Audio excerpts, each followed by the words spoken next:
padre que se destacou como um grande cientista ao explorar o milagre da hereditariedade. Uma brilhante pesquisadora que teve seu trabalho totalmente ignorado por colegas homens até realizar uma descoberta revolucionária. Uma jornada fascinante para encontrar o ponto em comum das moléculas que definem a biologia da vida.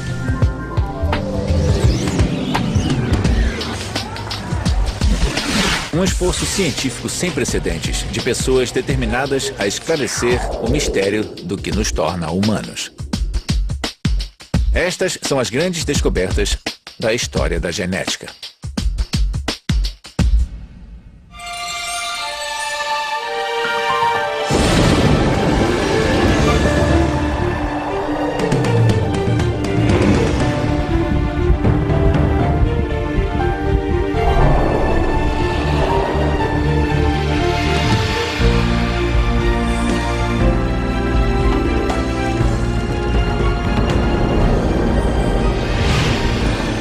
As 100 maiores descobertas da história. Genética. Há quase 50 anos, este homem descobriu que eu sou irmão dele. Bill, essa não é uma das grandes descobertas. Não, é uma piada. Ah, uma piada. Jesus. Não, Jesus não. Genes. Quando somos concebidos, nós herdamos as características genéticas de nossos pais. Mas como essas características são transmitidas de uma geração para outra? Esta é nossa primeira grande descoberta. Leis da hereditariedade. Em meados do século XIX, um monge da ordem de Santo Agostinho chamado Gregor Mendel analisou a questão da herança biológica com uma série de experimentos. Mendel possuía uma mente naturalmente investigadora e um profundo amor pela natureza. Seus interesses científicos incluíam pesquisas sobre plantas, meteorologia e teorias da evolução. Trabalhando em um mosteiro onde hoje é a atual República Tcheca, Mendel começou a cruzar diferentes variedades de ervilhas e a observar as características transmitidas. E por que ervilhas? Não porque era mais divertido. Mendel percebeu que, ao cruzar uma semente redonda com uma enrugada, o resultado era uma ervilha redonda, e não uma mistura das duas características, como ele esperava. Mas ao cruzar essa ervilha redonda descendente, a combinação aparecia, e a segunda geração apresentava tanto sementes redondas como enrugadas. Ele continuou a fazer experiências tentando compreender que tipo de mecanismo biológico faria com que certas características desaparecessem na primeira geração e reaparecessem na segunda. Um dia, Mendel contou o número de ervilhas da segunda geração que apresentavam a característica das rugas. Exatamente 1/4 das ervilhas eram enrugadas. O que Mendel observou em seus experimentos foi o fenômeno biológico que hoje conhecemos como dominância e segregação. Só que Mendel ainda não sabia.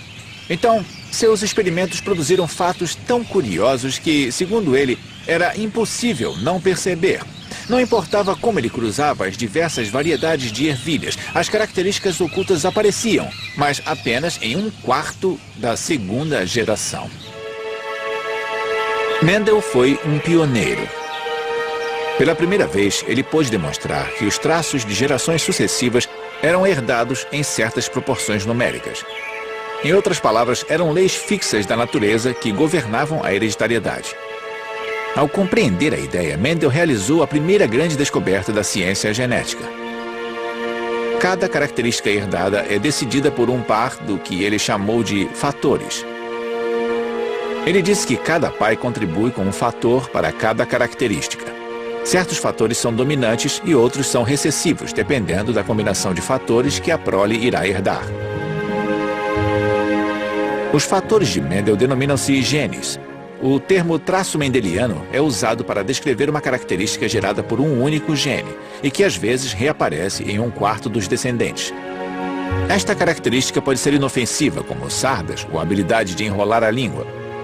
Mas também pode provocar doenças sérias, como a fibrose cística ou a doença de Tay-Sachs.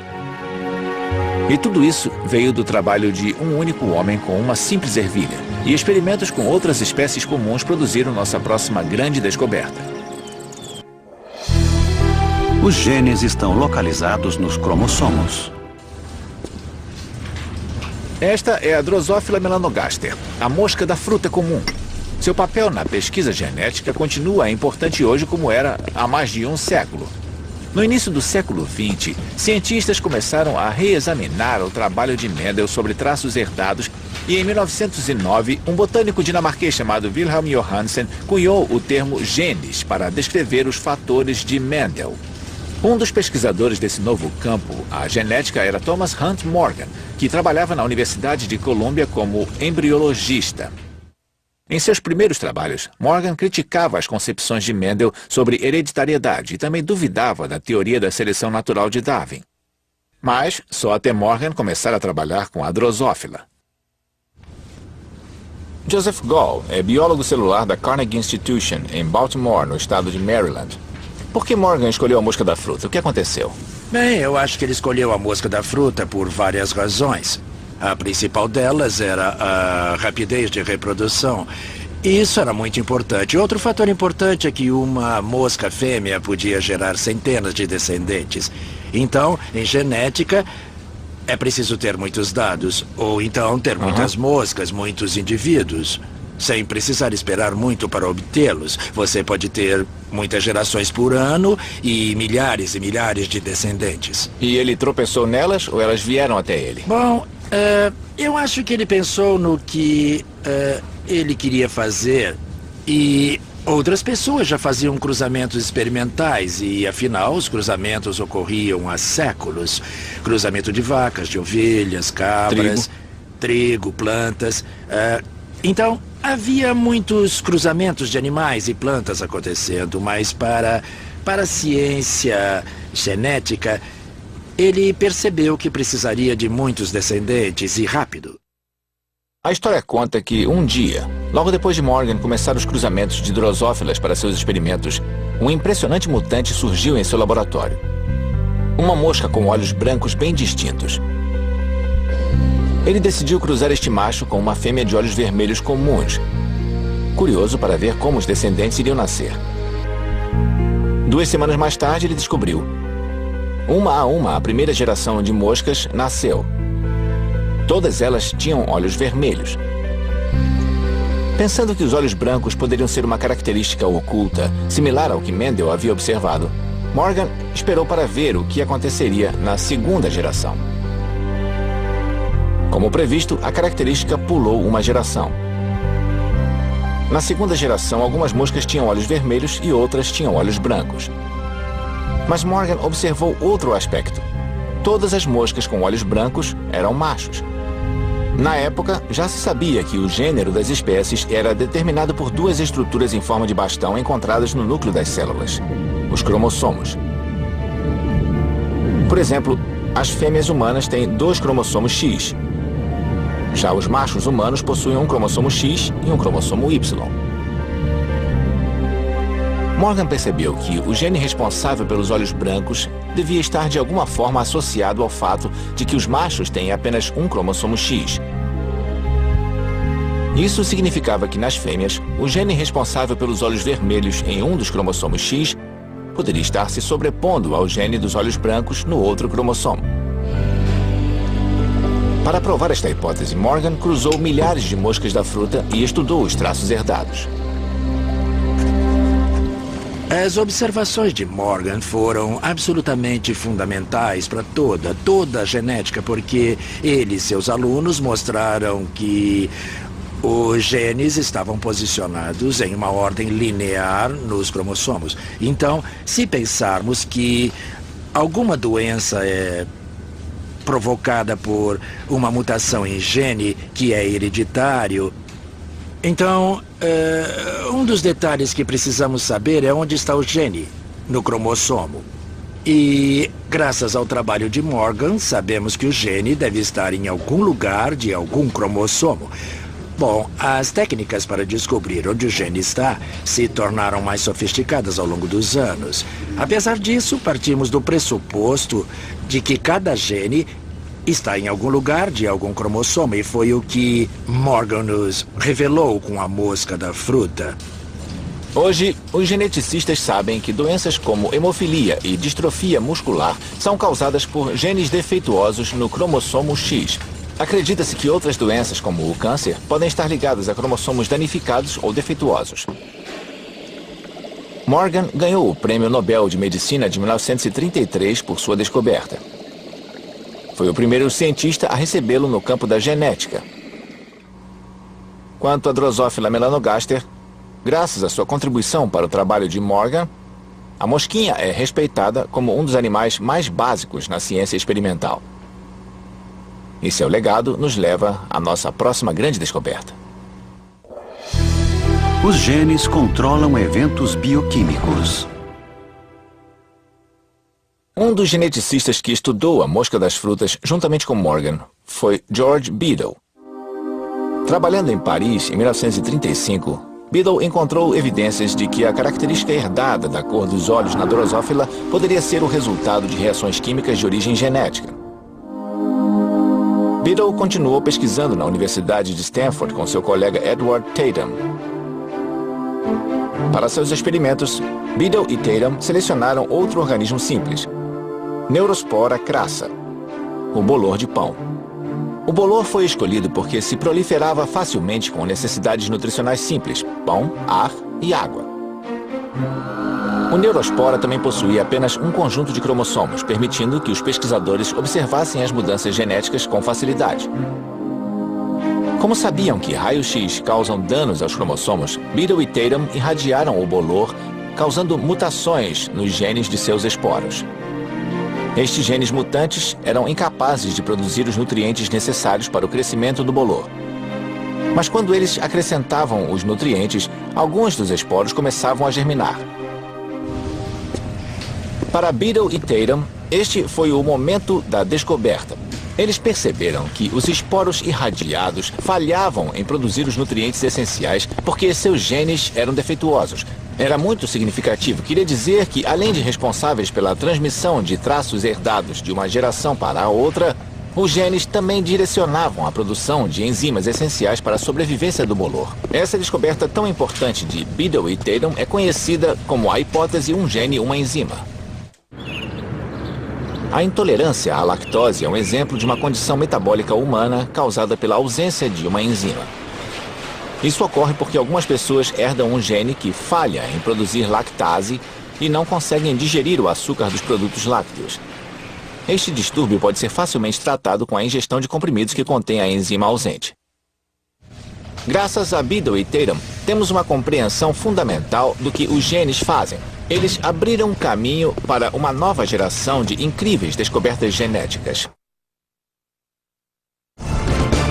Transposons. Até agora, vimos como os genes são transmitidos, onde se localizam e como funcionam. Mas nossa próxima grande descoberta revelou uma nova surpresa sobre o que os genes podem fazer. E veio de uma fonte surpreendente. Conheça Barbara McClintock, uma mulher que se tornou uma das cientistas mais proeminentes do século XX. Para saber mais sobre McClintock, conversei com David Kirk, professor de biologia da Universidade de Washington, em St. Louis, no Missouri. Há muitas coisas que eu gostaria de perguntar, mas vamos começar com Barbara McClintock. Uma cientista fabulosa. É mesmo? Uma das melhores Ela do mundo. enfrentou muitos desafios, não é? Ah, com certeza. Em parte por ela ser brilhante demais em seu meio e também ter uma mente muito rápida. Ela sempre foi membro da academia, mas nunca lhe ofereceram um cargo acadêmico. Primeiro porque ela era uma mulher e segundo porque, como ela era muito mais brilhante do que qualquer um de seus colegas homens, muitas pessoas a temiam. Temiam sua inteligência. Em 1942, desencantada com a estagnação de sua carreira em genética, uma área dominada por homens, McClintock foi trabalhar no laboratório Cold Spring Harbor, em Nova York. Foi então que ela fez história. Trabalhando sozinha, ela decidiu estudar a genética do milho. Ela apresentava um interesse especial pelo mecanismo genético responsável pelo desenho singular dos grãos coloridos. Enquanto os estudava, McClintock começou a notar uma correlação entre a cor de um grão e a quebra que ocorria em um de seus cromossomos. As cores dos grãos correspondiam ao local onde se dava a quebra do cromossomo. Uma quebra no cromossomo ocorria, ela disse, quando um gene randomicamente saltava ou era transposto de um cromossomo para outro. Quando isso acontecia, se interrompia a atividade dos outros genes responsáveis pela produção do pigmento do grão. Naquela época, todo mundo pensava que os cromossomos e genes eram coisas muito estáveis, que apenas eram transmitidos de geração a geração. Ela descobriu que certos genes que estava tentando localizar nos cromossomos estavam em posições diferentes, em ocasiões diferentes. Em um pé de milho, ele estava em uma posição nos cromossomos. Em outro pé de milho, estava em uma outra posição diferente. Em uma terceira planta, ele podia estar em uma terceira posição. Como podia ser? Um único gene em lugares diferentes e plantas diferentes? Ela teve a percepção de que estes genes estavam saltando, indo de um lugar para outro, e isso foi uma coisa sem precedentes na época. Ela foi a primeira pessoa a ver o tipo de detalhe que está presente em cada cromossomo. Literalmente a primeira pessoa. Comparando a estrutura do cromossomo que havia visto em uma parte da planta com a aparência do grão de onde vinha a planta e a própria planta crescendo, ela começou a fazer essa associação contínua entre a estrutura cromossômica e o comportamento e desenvolvimento da planta. Então, ela pôde observar um cromossomo e prever a estrutura da planta quando adulta e depois plantar o grão de onde vinham os cromossomos. Ela também conseguia olhar para um único grão, ver os genes, ver os cromossomos. Ela observava os cromossomos e via a planta inteira. Ela era incrível. A descoberta dos transposons, ou elementos de transposição, causou muita evolução e revolução. Algumas mutações genéticas causadas por estes elementos estão ligadas ao câncer e outras doenças, mas eles também podem ser um mecanismo que leva os genes a se modificarem em resposta a mudanças no meio ambiente, estimulando a evolução das espécies. Hoje, sabemos que existem elementos de transposição nos genes de todos os seres vivos, desde as algas até os seres humanos. Um colega meu do pós-doutorado, que se chama Steve Miller, veio até aqui especificamente para tentar achar um transposon que pudesse fazer o que os de Barbara McClintock faziam no milho. Ele encontrou um, cujos saltos ele conseguia controlar. A transposição ocorria tão bem quando ele observava que ele lhe deu o nome de seu herói do basquete, Michael Jordan. Então, nós temos uma foto do Jordan enterrando uma alga Volvox no laboratório. É, o sonho de todo jogador de basquete, não é? Jogar com algas. Apesar de Barbara McClintock nunca ter conquistado a fama de Michael Jordan, ela teve sua notoriedade ao apresentar seus achados em 1951 em um congresso do laboratório Cold Spring Harbor. Seu trabalho foi ignorado e rejeitado. A experiência foi tão amarga que ela nunca mais apresentou outra palestra ali, apesar de continuar trabalhando no laboratório até sua morte em 1992, aos 89 anos.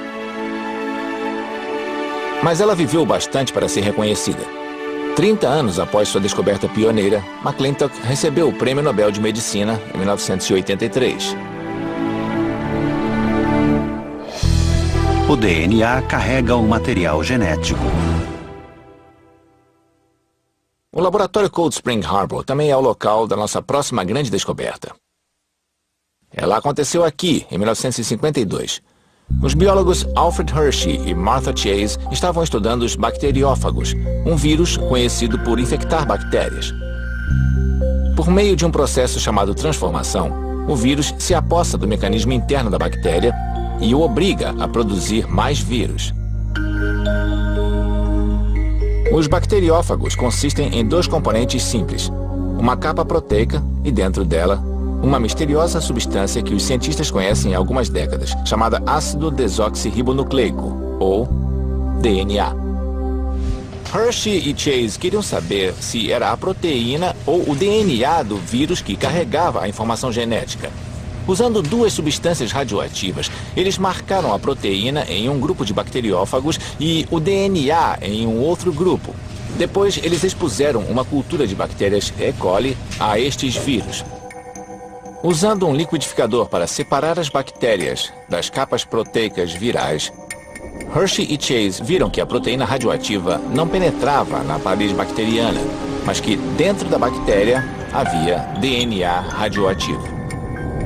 O DNA, e não a proteína, era capaz de controlar a célula hospedeira para produzir novos vírus. Foi uma descoberta extraordinária. Graças a Hershey e Chase e a outros cientistas que abriram o caminho, de repente compreendemos a verdadeira identidade do DNA. Seu material genético é a base da vida. E tudo saiu de um liquidificador como este aqui. Hershey recebeu o Prêmio Nobel em 1969 por seu trabalho. Mas os experimentos de Hershey e Chase continuaram a inspirar uma nova era de pesquisa genética, começando com a nossa próxima grande descoberta. A dupla hélice. Em 1951, a estrutura química do DNA ainda era um grande enigma. Na Universidade de Cambridge, na Inglaterra, o biólogo James Watson e o físico Francis Crick trabalhavam para desvendar os segredos da molécula do DNA. E eles não estavam sozinhos. Vários outros grupos de cientistas competiam para tentar solucionar o mesmo quebra-cabeça. Alguns fatos importantes sobre o DNA já eram conhecidos. Os cientistas sabiam, por exemplo, que o DNA era composto por 4 bases: adenina, citosina, guanina e timina. Eles também puderam chegar a algumas conclusões sobre sua estrutura por meio da cristalografia de raio-x. Esta técnica consiste em dirigir um feixe de raio-x através de uma molécula de DNA cristalizada, capturando uma imagem opaca de sua estrutura interna em uma placa fotográfica. Equipados com esta informação, somada ao conhecimento da estrutura química, Watson e Crick começaram a construir um modelo tridimensional do DNA. Eu quis uma disposição em que houvesse uma molécula grande e uma pequena. E, de algum modo, elas deviam formar ligações. Aqui está o A e aqui o T. E eu queria que este hidrogênio apontasse diretamente para este nitrogênio e consegui algo assim. Então ajustei o par para que este nitrogênio apontasse para este aqui. E ficou assim.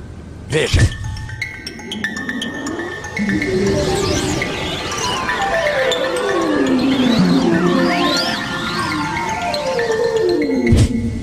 Hoje, você pode comprar um kit e montar a estrutura que o Watson e Crick construíram. Mas nós estamos nos adiantando. Watson e Crick precisavam de mais dados.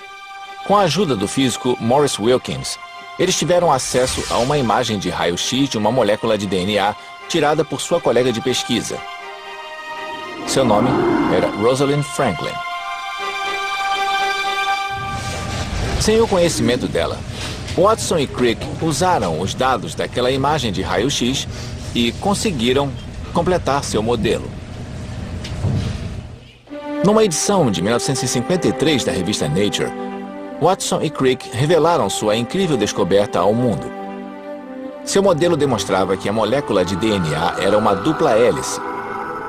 Os filamentos gêmeos eram compostos por pares de 4 bases conhecidas, interligadas por ligações de hidrogênio. Toda a estrutura serpenteava como uma escada em caracol e era capaz de se separar facilmente, fazendo cópias de si mesma com a mesma informação genética codificada. Watson e Crick haviam vencido a corrida. A descoberta da estrutura do DNA provocou uma revolução científica. Ela esclareceu as fundações moleculares e bioquímicas da vida de uma forma totalmente nova. Abriu portas para áreas de pesquisa em outras grandes descobertas que antes pareciam impossíveis. Para Watson e Crick, a descoberta da dupla hélice com a ajuda de Maurice Wilkins lhes valeu o Prêmio Nobel de 1962. E quanto à colega de Wilkins, Rosalind Franklin? Apesar de sua contribuição para a descoberta, ela não foi indicada ao Nobel de 62. As regras dizem que o prêmio só pode ser concedido a uma pessoa viva. Rosalind Franklin morreu em 1958 de câncer no ovário, provavelmente em decorrência da exposição aos raios-x. Bem-vindos ao meu mundo. Esta é uma entre os trilhões de células que compõem o meu corpo. Este material na célula chama-se citoplasma. Este aqui é o núcleo da célula. No interior da frágil membrana nuclear estão longos filamentos de DNA. Como vimos, o DNA contém as instruções genéticas que controlam as funções metabólicas e a hereditariedade. Parece bem simples, mas o processo pelo qual esta transferência genética ocorre é sublime. É a história da nossa próxima grande descoberta. RNA mensageiro.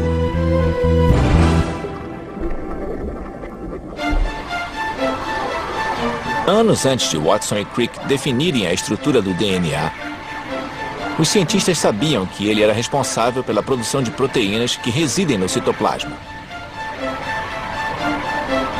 Mas ficavam intrigados pela forma como o DNA conseguia transferir sua informação genética para produzir proteínas através da parede do núcleo.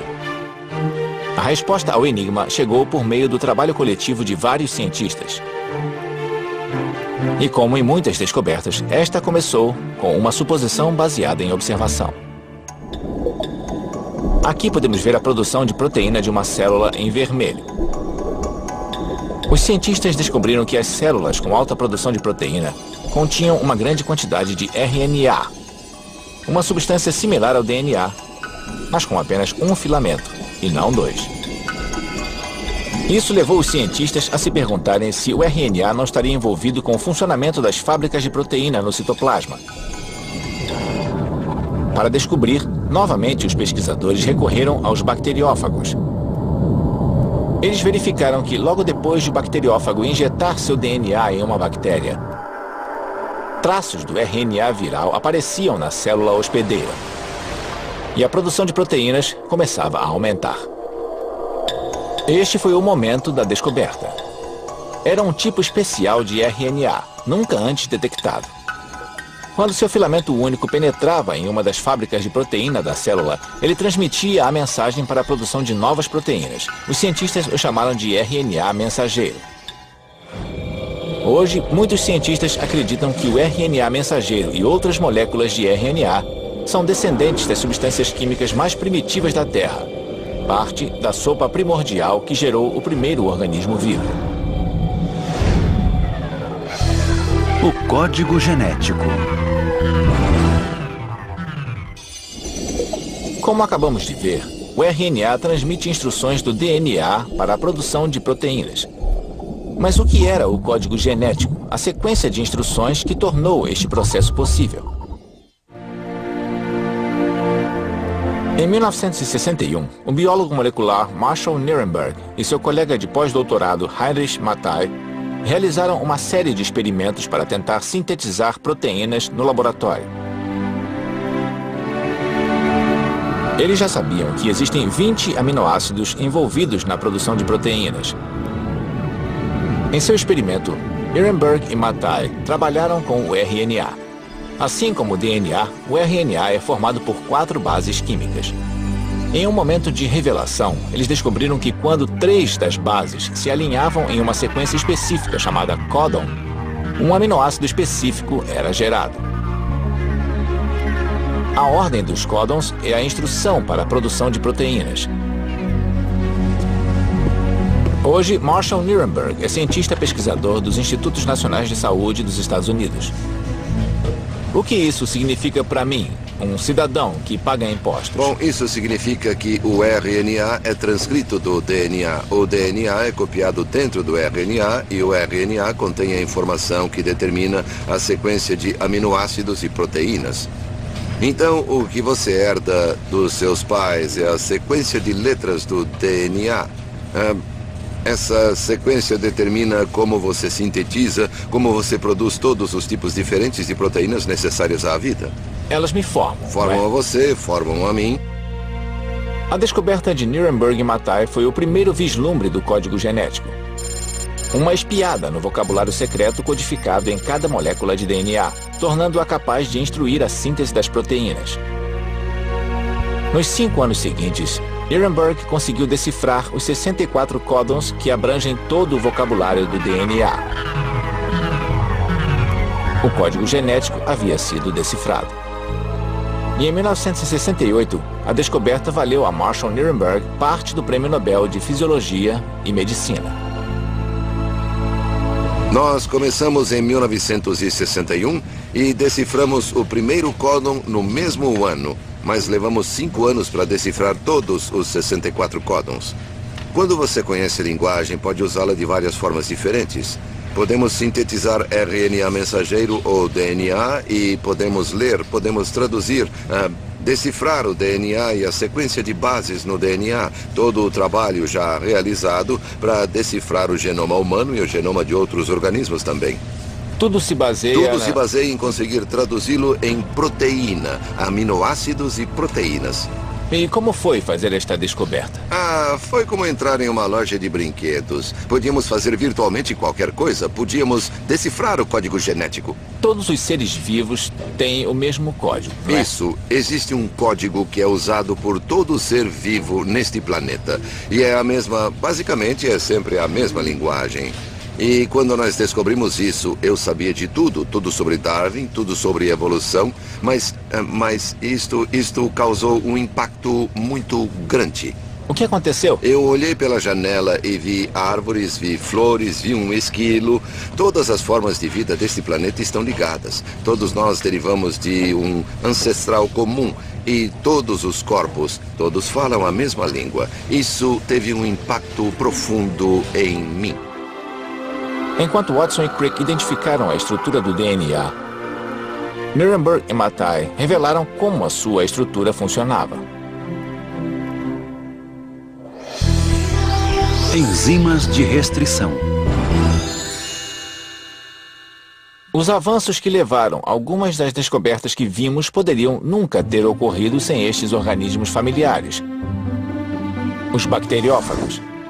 E nossa próxima descoberta também dependeu deles. Durante décadas, acreditou-se que as bactérias eram completamente vulneráveis à invasão dos bacteriófagos. Mas na década de 1950, pesquisadores identificaram uma falha nesta visão. Na verdade, certos tipos de bactérias se mostraram resistentes à infecção por bacteriófagos. Como isso era possível? A primeira resposta foi fornecida em 1962 pelo microbiologista Werner Arbor. Ele descobriu que algumas bactérias possuíam enzimas que resistiam ao vírus, cortando seu DNA viral em pedaços. Isso impedia o vírus de dominar a bactéria. Elas foram chamadas de enzimas de restrição. Mas como funcionavam? Um dos cientistas que queriam desvendar este segredo era o microbiologista Hamilton Smith. Em 1972, trabalhando em seu laboratório, Smith cultivava bactérias e bacteriófagos juntos quando percebeu que o DNA do vírus estava se rompendo. Smith agiu com rapidez. Ele purificou a enzima de restrição e depois identificou o local exato em que a enzima havia rompido o DNA. Foi o momento da revelação.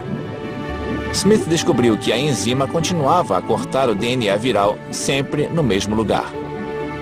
Ele havia descoberto a primeira enzima de restrição que agia no local específico.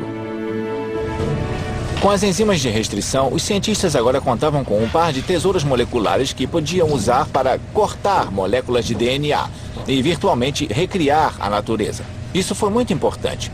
Hoje, a habilidade de manipular o DNA é uma das ferramentas básicas da engenharia genética, a chamada pesquisa de DNA recombinante. Desde a descoberta de Hamilton Smith, centenas de enzimas de restrição foram identificadas, e os cientistas estão usando DNA recombinante para um mundo de aplicações das quais dependemos. Desde a criação de medicamentos mais eficientes e baratos, até a produção de insulina humana para os milhões de diabéticos em todo o mundo que precisam de sua dose diária. Splicing alternativo do RNA. Com a descoberta do RNA mensageiro, os cientistas desvendaram o processo em que o DNA comunica instruções para a produção de proteínas no citoplasma. Durante décadas, eles acreditaram que neste processo, ativado por uma regra simples, as instruções eram codificadas de um gene no DNA para um tipo de RNA mensageiro que então produzia uma proteína.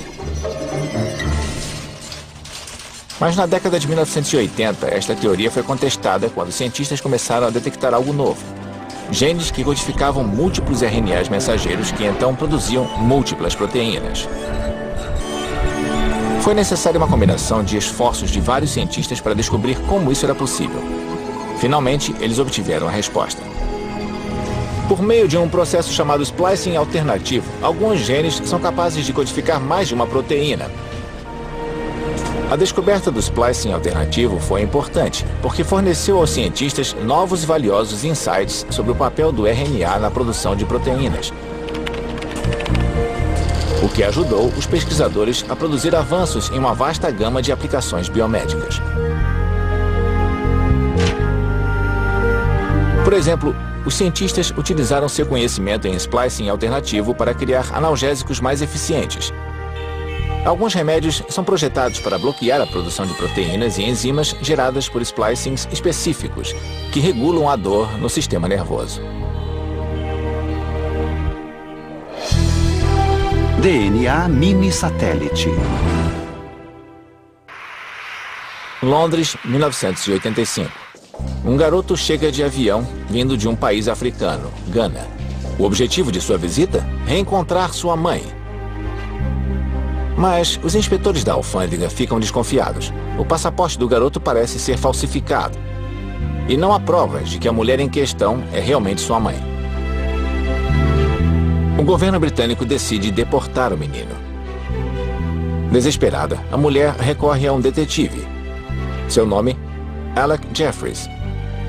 Ele não é um detetive real, e sim um geneticista da Universidade de Leicester. Antes de saber o resto da história, vamos a alguns fatos. Na década de 80, os cientistas sabiam que a variação genética entre indivíduos era muito comum. Então começaram a relacionar a presença das chamadas variantes do DNA à presença de genes causadores de doenças em famílias grandes. Por exemplo, a doença de Huntington. E isso nos remete a Alec Jeffries. Em 1984, Jeffries descobriu uma coisa inédita. Era uma variante do DNA formada por sequências idênticas e curtas de DNA que se repetiam continuamente. Jeffries chamou essas sequências repetidas de DNA mini-satélite. E então ocorreu a descoberta revolucionária. Nós detectamos muitos pedaços de DNA e, pelo menos nos humanos, eles eram claramente variáveis, muito variáveis. Na verdade, descobrimos a primeira impressão digital do DNA. E foi aí que a ficha caiu. A descoberta de Jeffries fez história, quando lhe pediram que ajudasse a resolver o mistério do garoto de Gana. Pela primeira vez, a impressão digital do DNA foi colocada à prova.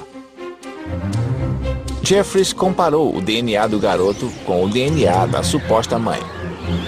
Os resultados exibiram uma similaridade impressionante no DNA mini-satélite, provando sem sombra de dúvida que o menino era seu filho. Eu estava lá quando disseram a ela: nós temos a prova do DNA, ela foi aceita, seu filho vai voltar e vai ficar com você. O brilho nos olhos daquela senhora foi mágico. Essa foi a primeira vez em que o DNA foi usado desta forma. A primeira vez em que o DNA revelou o mistério por trás da ciência da genética molecular. Hoje, ele está sendo usado fora de um contexto mais técnico para ajudar diretamente as pessoas. Já se passaram mais de 50 anos desde que Watson e Crick descobriram a estrutura de dupla hélice do DNA.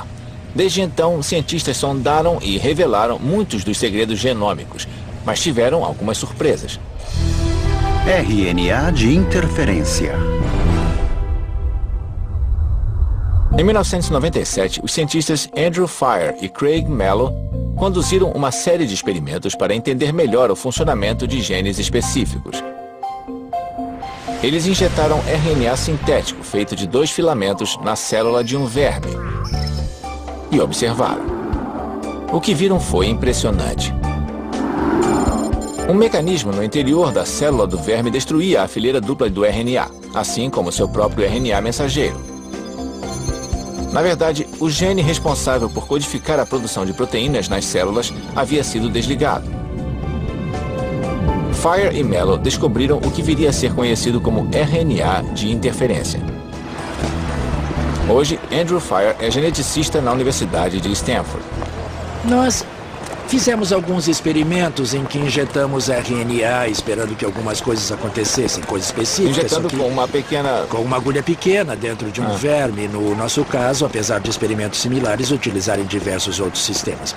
Quando você vê uma situação em que o RNA entra lá e é desativado, não é tão surpreendente, mas não se sabe o que ocorre depois. No caso, ele também desativou uma das células de seus próprios genes. Essa foi a surpresa que apareceu no início dos anos 90. A descoberta do RNA de interferência foi um marco. Ela forneceu aos cientistas uma nova tecnologia potencialmente poderosa. O que o RNA de interferência significa para o futuro? Quais são as aplicações dele? A primeira é realmente compreender esse novo mecanismo biológico. E o que silencia os genes? O que ativa e desativa os genes. A segunda é poder ter um aspecto geral do que os genes fazem. Observar a função do gene usando esse tipo de mecanismo. E a terceira seria um tipo de santo graal da genética. Podemos usar a descoberta de modo terapêutico? Podemos curar doenças, resolver talvez? interferências presentes? Curamos com ele? Nesse sentido, o ideal seria pegar um distúrbio em que as pessoas adoecem porque há um gene fora de controle. Uma doença genética. Uma doença genética, o que inclui vírus, inclui tumores e também certas doenças genéticas. A pergunta é, podemos desativar aquele gene? Este santo graal da aplicação terapêutica em humanos ainda está distante. Mas a descoberta de Fire, o RNA de interferência, abriu o caminho para uma nova geração de avanços que salvarão vidas. 25 mil genes. O mistério do que nos torna humanos foi parcialmente desvendado com a descoberta do código genético. Mas a outra parte da resposta está em nossa próxima grande descoberta. O sequenciamento da nossa identidade genética completa, o chamado genoma. O esforço ficou conhecido como a maior colaboração científica da história. Mas começou como uma corrida entre duas equipes que competiam para ser a primeira a sequenciar o genoma humano. Em 1990, as equipes uniram forças. Craig Venter era um dos chefes de equipe. Como tudo isso começou? O que o levou a sequenciar o genoma humano? Eu comecei minha carreira procurando por um gene. O gene do receptor de adrenalina no cérebro e no coração. Eu levei 10 anos para obter apenas um. A opção era observar o genoma humano inteiro, mesmo sem ter conhecimento a respeito. Conhecíamos somente algumas centenas de genes na época. E especulavam que talvez houvesse 300 mil genes. Era a informação mais importante de toda a humanidade. E nós não sabíamos nada sobre ela. Em junho de 2000, as duas equipes estavam prontas para fazer história. O dia de hoje é um marco histórico, nos 100 mil anos da história da humanidade. Anunciamos pela primeira vez que nossa espécie pode ler as letras químicas do nosso código genético. Então, o que você descobriu? Bom, a primeira coisa que descobrimos é que havia apenas uma pequena fração dos genes que alguns cientistas previam. Em vez de 300 mil, encontramos 26 mil. Então percebemos que a diferença entre dois humanos é consideravelmente baixa. Somos quase idênticos uns aos outros. Depois sequenciamos o genoma de outros mamíferos. Sequenciamos o meu poodle, o shadow, e obtivemos o genoma canino, o genoma de espécies diferentes de rato. Agora estamos fazendo o genoma de um macaco. Descobrimos que todos os mamíferos compartilham a maioria dos genes na mesma ordem, os mesmos grupos de genes. Eles apenas se movem de um cromossomo para outro. E para onde todo esse sequenciamento vai nos levar? Bom, eu afirmo desde o início que ele estabelece uma base inteiramente nova para a ciência. As pessoas esperam curas milagrosas e acho que há um certo exagero nisso. Mas Eu levei uma década para descobrir um gene receptor de adrenalina. Foi onde tudo começou, não é? Isso mesmo. Agora, qualquer cientista, qualquer estudante do mundo que tenha acesso à internet pode fazer esta mesma descoberta de uma década em 5 segundos ou menos. E ainda nem sabemos as funções da maioria dos genes. Então, nós fundamos uma nova base ao dispor esta informação. Nós já conhecemos a estrutura dos genes. Agora podemos estudar sua função. Isso já está mudando a nossa visão da evolução pela semelhança entre os genomas de todos os mamíferos. Os genomas de bactérias e plantas já têm impacto sobre a medicina. Já temos novos diagnósticos, entendemos a complexidade dos genes associados às características humanas e doenças. Isso será um enorme desafio para o futuro. Bom, o que vocês sentiram quando o seu grupo terminou o sequenciamento? Como foi esse momento? Quando concluímos e terminamos de escrever o artigo que descrevia o genoma pela primeira vez, foi um dos momentos mais gratificantes que já tive em minha vida. Foi uma satisfação incrível para toda a nossa equipe que tentou contribuir com toda a história da humanidade. É difícil de acreditar que da descoberta das leis da hereditariedade de Gregor Mendel ao sequenciamento completo do genoma humano passaram-se apenas 150 anos. Graças a algumas das grandes descobertas da história da ciência, tivemos tempo para entender alguns dos maiores segredos da vida. E também os laços genéticos que nos ligam a todos os organismos vivos. Isso inclui você, irmão. Obrigado, Bill. Não. Acho que eu é que tenho que agradecer por você ter vindo até aqui para fazer uma pequena descoberta. Versão brasileira Vox Mundi.